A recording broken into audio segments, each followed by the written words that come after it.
This will be Carolina Panthers Volume 2 of a review. And right now I'm watching the Steelers and the Ravens. And they're at the red zone right now. Pittsburgh has the ball. They're in the red zone. Sorry about that.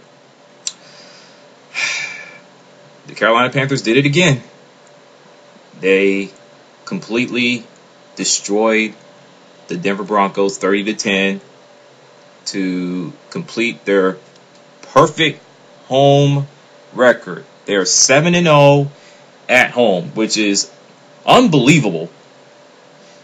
I mean, I know they haven't been a great home team in their existence, but who knew this team would go undefeated at home? No one can touch them.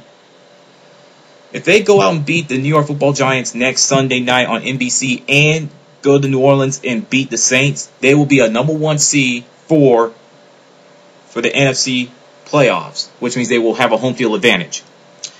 Without further ado, let's go over. Jake Delhomme had a great night with 17 of 26 passing attempts for 253 yards, 1 touchdown, 1 interception. Jay Cutler, well, not so much.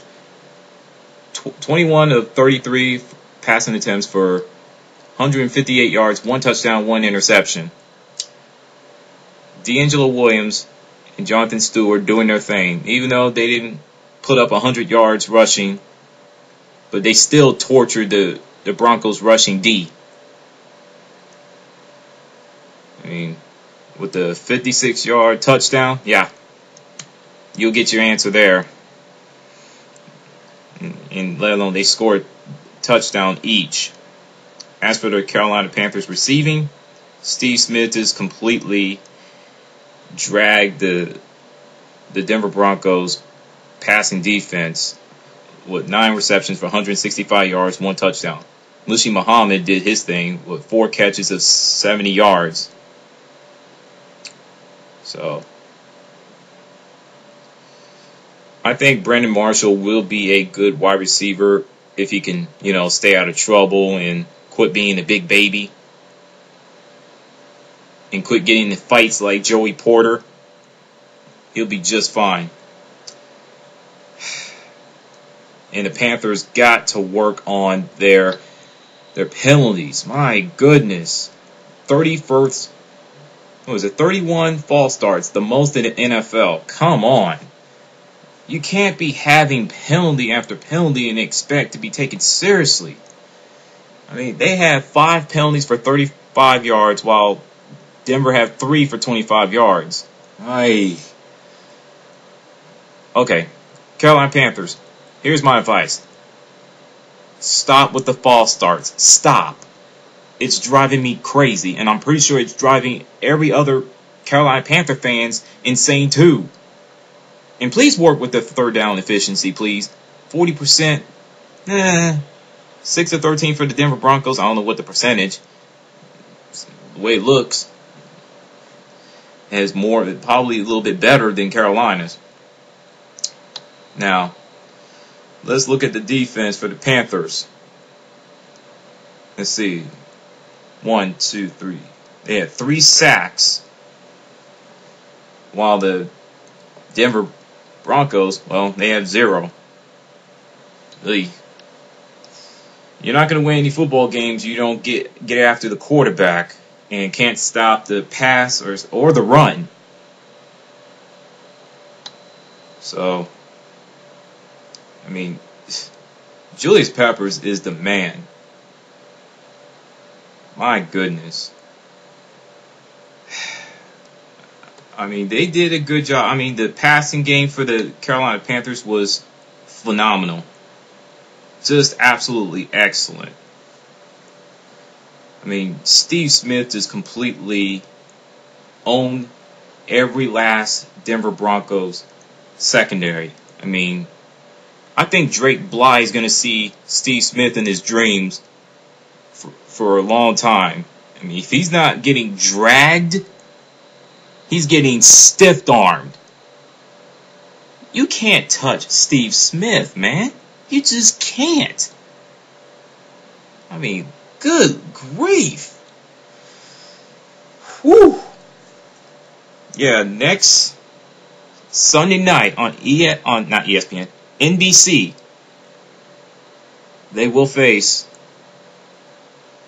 the New York Football Giants. Oh yeah, the defending Super Bowl champs. That will be a true test for the Carolina Panthers. It's more than just a measuring stick. It's a true test. If they can go in there and win, they can go and beat the New Orleans Saints, and like I said, they will have a number 1 seed. Otherwise, if they lose to the New York Football Giants, the critics are going to be out to get them. Oh yeah. They're going to be slashing and dashing that team to dust. Okay?